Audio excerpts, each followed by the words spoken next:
least the power antenna went down, so at least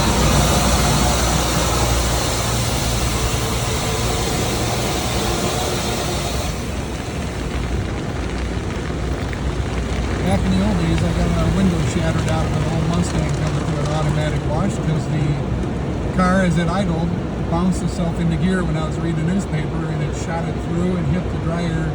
wheels that were hovering so fast that it shattered the windshield in.